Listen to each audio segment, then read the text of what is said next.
अस्सलामु अलैकुम वरहमतुल्लाहि वबरकातुहू। अल्हम्दुलिल्लाहि कफ़ा व सलामुन अला इबादिहिल्लज़ीना इस्तफ़ा अम्मा बाद। मोहतरम नाज़रीन किराम, आसान दर्स कुरान के अंदर 30वें यानी आखिरी पारे का 15वां रुकू है, जिसके अंदर सूरह बलद सूरह नंबर 90 मुकम्मल है। औज़ु बिल्लाहि मिनश्शैतानिर्रजीम, बिस्मिल्लाहिर्रहमानिर्रहीम। ला उक़्सिमु बिहाज़ल बलद, मैं इस शहर मक्का की कसम खाता हूँ। व अन्ता हिल्लुम बिहाज़ल बलद, जबकि आप सल्लल्लाहु अलैहि वसल्लम इस शहर मक्का में मौजूद हैं। दूसरा तर्जुमा ये होगा, जबकि आप सल्लल्लाहु अलैहि वसल्लम इस शहर मक्का को कुछ वक्त के लिए हलाल करने वाले हैं। व वालिदिन व मा वलद, बाप और उसकी औलाद की कसम। लक़द ख़लक़नल इंसान फ़ी कबद, बेशक हमने इंसान को तकलीफ झेलते रहने वाला पैदा किया है। अयहसबु अल्लन यक़दिर अलैहि अहद, क्या इंसान ये समझता है कि उस पर किसी का बस नहीं चलेगा। यक़ूलु अहलक्तु मालन लुबदा, इंसान कहता है कि मैंने बहुत सारा माल खर्च कर दिया है। अयहसबु अल्लम यरहु अहद, क्या इंसान ये समझता है कि उसको किसी ने नहीं देखा। अलम नजअल लहु ऐनैन, क्या हमने इंसान को दो आंखें नहीं दी। व लिसानन व शफ़तैन, और इंसान को एक ज़बान और दो होंठ नहीं दिए। व हदैनाहुन नजदैन, और हमने इंसान को दोनों रास्ते सच्चे और झूठे दिखा दिए हैं। फलक़तहमल अक़बा, फिर भी वो इंसान मुश्किल घाटी में दाखिल नहीं हुआ। वमा अदराक मल अक़बा, और आप सल्लल्लाहु अलैहि वसल्लम को क्या मालूम कि मुश्किल घाटी क्या है। फ़क्कु रक़बा, गुलामी या जेल से किसी गर्दन को आज़ाद कराना। और इत्आमुन फ़ी यौमिन ज़ी मसग़बा, या किसी भूख वाले दिन किसी भूखे को खाना खिलाना। यतीमन ज़ा मक़रबा, किसी रिश्तेदार यतीम को खाना खिलाना। और मिस्कीनन ज़ा मतरबा, या मिट्टी में पड़े मिस्कीन को खाना खिलाना मुश्किल घाटी है। सुम्मा कान मिनल्लज़ीना आमनू व तवासौ बिस्सब्रि व तवासौ बिलमरहमा, फिर उसी के साथ साथ वो ईमान वालों, सब्र की नसीहत और लोगों पर रहम की वसीयत करने वालों में से हो जाए। उलाइका अस्हाबुल मैमना, यही लोग क़यामत के दिन सीधे हाथ वाले जन्नती हैं। वल्लज़ीना कफ़रू बिआयातिना हुम अस्हाबुल मशअमा, और जिन लोगों ने हमारी आयतों को झुटलाया वही लोग बाएं हाथ वाले यानी जहन्नमी हैं। अलैहिम नारुम मुसदा, जहन्नमी लोगों पर चारों तरफ से बंद की हुई आग होगी। नाज़रीन इकराम, आसान दर्स कुरान के अंदर 30वें यानी आखिरी पारे का 15वां रुकू है, जिसके अंदर सूरह बलद सूरह नंबर 90 मुकम्मल है। सूरह बलद 90 उतरने के एतबार से तरतीब नंबर 35। अल बलद शहर, और दूसरा यह है कि मक्का। सूरह बलद मक्की है, हिजरत से पहले मक्का और उसके आसपास उतरने वाली सूरत मक्की है। इस सूरह में 20 आयतें हैं और एक रुकू हैं। मुसलमानों के अलावा कुफ़ार मक्का के यहाँ भी मक्का की बड़ी अहमियत थी।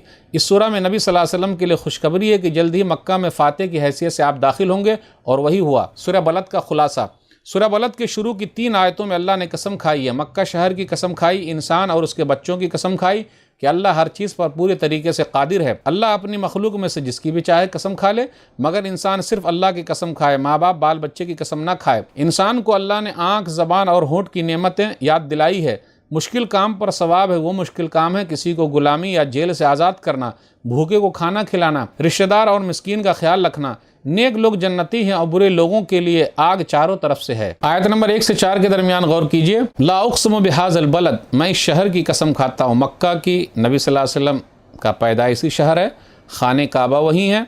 व अन्ता हिल्लुम बिहाज़ल बलद, और आप यहाँ मौजूद हैं या कुछ वक्त के लिए आप हलाल करने वाले हैं। और वैसा हुआ भी। फ़तह मक्का के मौके पर 8 हिजरी में सही मुस्लिम किताबुल हज बाब तहरीम मक्का हदीस नंबर 1353। इन हाज़ल बलद हर्रमहुल्लाह यौम खलक़स समावाति वल अर्ज़ फहुव हरामुन युहर्रिमुहुल्लाह इला यौमिल क़ियामा, ये शहर है अल्लाह ने इसको हराम किया उसी दिन से जिस दिन से अल्लाह ने आसमान और ज़मीन को पैदा किया, वो हराम है, क़यामत तक रहेगा। एक हदीस में नबी सल्लल्लाहु अलैहि वसल्लम ने इरशाद फरमाया, फ़तह मक्का के मौके पर कुछ वक्त के लिए मक्का के अंदर नबी सल्लल्लाहु अलैहि वसल्लम को इजाज़त मिली थी। सही मुस्लिम किताबुल हज बाब तहरीम मक्का हदीस नंबर 1353। इन हाज़ल बलद हर्रमहुल्लाह यौम खलक़स समावाति वल अर्ज़ फहुव हरामुन बिहुर्मतिल्लाहि इला यौमिल क़ियामा, बेशक ये शहर अल्लाह ने इसको हराम करार दिया उस वक्त से, यानी मुहतरम है उस वक्त से जिस वक्त से अल्लाह ने आसमान और ज़मीन को पैदा किया है, वो हराम है अल्लाह ताला के हराम करने की वजह से, यानी यहाँ क़िताल करना सही नहीं, हलाल नहीं होगा। व इन्नहु लम यहिल्ल अल क़िताल फ़ीहि लिअहदिन क़ब्ली वला यहिल्ल इल्ला साअतन मिन नहार फहुव हरामुन बिहुर्मतिल्लाहि इला यौमिल क़ियामा, और इसके अंदर क़िताल करना किसी के लिए मेरे से पहले नहीं था, हलाल नहीं था, और मेरे लिए कुछ वक्त के लिए दिन में हलाल हुआ, फिर अल्लाह ने क़यामत तक के लिए हराम कर दिया है। आयत नंबर 3 पर गौर कीजिए। ववालिदिन व मा वलद, बाप और उसके औलाद की कसम। बाप और उसके औलाद से क्या मुराद है। किसी ने कहा बाप से मुराद आदम अलैहिस्सलातु वस्सलाम, तो आदम अलैहिस्सलातु वस्सलाम और उनकी औलाद। किसी ने कहा बाप से मुराद इब्राहीम अलैहिस्सलातु वस्सलाम, तो इब्राहीम अलैहिस्सलातु वस्सलाम और उनकी औलाद। کسی نے کہا کہ یہاں ہر باپ اور اس کی اولاد مراد ہے۔ آگے آیت نمبر 4 پر غور کیجئے، لقد خلقنا الانسان فی کبد، بے شک ہم نے انسان کو بڑی مشقت میں پیدا کیا، یعنی انسان کی زندگی تکلیف والی ہے، پریشانی والی ہے۔ کیا وہ سوچتا ہے اللہ یقدر علیہ احد، کیا کوئی اس کے اوپر طاقت نہیں رکھتا؟ ایحسب ان لم یرہ احد، کیا کوئی اسے نہیں دیکھ رہا ہے؟ بالکل دیکھ رہا ہے۔ آیت نمبر 8 سے 10 کے درمیان اللہ نے نعمتوں کا ذکر کیا، چند نعمتوں کا۔ الم نجعل لہ عینین ولسانا وشفتین، کیا ہم نے اس کو 2 آنکھیں نہیں دی، ایک زبان اور 2 ہونٹ نہیں دیے؟ 2 آنکھیں، زبان دی، زبان سے بولتا ہے، اپنے دل کی بات کہتا ہے، زبان سے چکھتا ہے۔ زبان کا صحیح استعمال کرے گا تو فائدہ، یہاں زبان کی بڑی اہمیت ہے۔ غلط استعمال کرے گا تو مسئلہ ہے، صحیح استعمال کرے گا تو لوگ ہاتھوں ہاتھ لیں گے، غلط استعمال کرے گا تو لوگ لاتوں لات لیں گے۔ پھر آگے کہا 2 ہونٹ دیے، ہونٹوں سے انسان فائدہ اٹھاتا ہے، بولنے میں بھی اور کھانے میں بھی مدد لیتا ہے۔ ہونٹ انسان کے چہرے اور منہ کی خوبصورتی کے لیے بھی ہے۔ پھر آگے کہا آیت نمبر 10 میں وَهَدَيْنَاهُ النَّجْدَيْنِ، اور ہم نے اس کو دونوں راستے دکھا دیے ہیں، بھلائی کا راستہ، برائی کا راستہ، اور آزادی دے دی ہے، ایمان کا راستہ، کفر کا راستہ۔